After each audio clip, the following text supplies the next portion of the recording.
বন্ধুরা, তোমরা কোনোদিন এভাবে খেয়েছো? না খেয়ে থাকো অবশ্যই একবার খাও। আমি নিয়ে নিয়েছি এখানে ময়দা, তোমরা ময়দা জায়গাতে আটাও নিতে পারো। তো আমি এখানে নিয়েছি ময়দা, আর এখানে নিয়েছি আমি বিট, আর নিয়েছি কাঁচা লঙ্কা, আর নিয়েছি ধনে পাতা। এবার আমি এগুলো ধুয়ে ভালো কেটে নিয়েছি।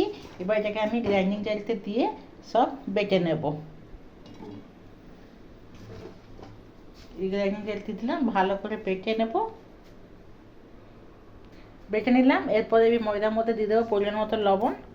লবণটাকে ভালো করে মাখিয়ে নেব। ময়দা যেগুলো দিয়ে দেবো আমি সেখানে 2 চামচ তেল দিয়ে দিচ্ছি। ভালো করে মাখিয়ে নেব। এরপর মাখিয়ে নেওয়ার পরে এই যে বিটটা বাটা হয়েছে, ধনে পাতা, বিট, লঙ্কা, সেটাকে দিয়ে দেবো। এবার ভালো করে মেখে নেব।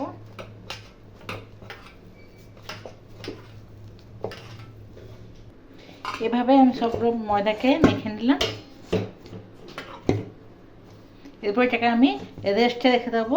15 থেকে 20 মিনিট রেস্টে চাপা দিয়ে রেখে দেবো। এবার 15 মিনিট পরে আমি এলাম। দেখো মাখাটা কিছু সেট হয়ে গেছে। এবার ছোট ছোট গোলা করে আমি লুচির মতন বেলবো এটাকে। আমি এভাবে সবাই লুচির মতন বেলে দিলাম। এরপর একটা একটা করে নিয়ে তেল এখানে বসিয়ে দিয়েছি, তেলে দিয়ে দেবো।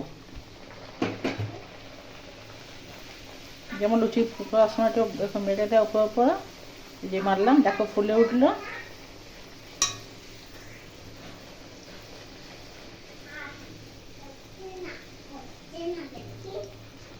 কি সুন্দর ফুলে উঠেছে। এই দেখো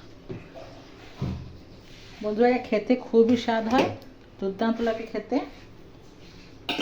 তোমরা যে যে বানিয়ে খাওনি অবশ্যই একবার বানিয়ে খাও, আশা করি খুব ভালো লাগবে।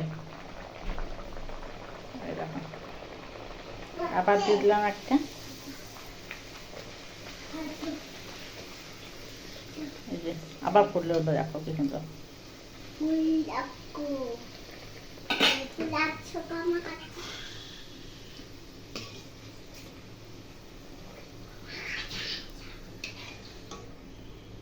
আবার ফুলে উঠেছে দেখো। আর পাশে আমি করে নিয়েছি তরকারি। এটা করেছি আমি ছোলা, বড় ছোলা আর গজা মুগ। রাত্রিবেলা ভিজিয়ে রেখেছিলাম, গজা হয়ে গেছে, তাকে আমি মশলা দিয়ে তরকারি করেছি।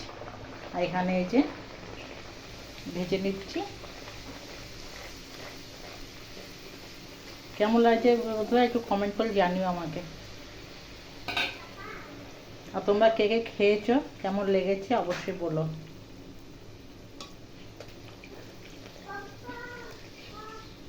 আমি অপেক্ষা করবো, অবশ্যই কমেন্ট করে জানিও। আমার ভালো লাগলে আমার পেজটিকে ফলো করে দিও।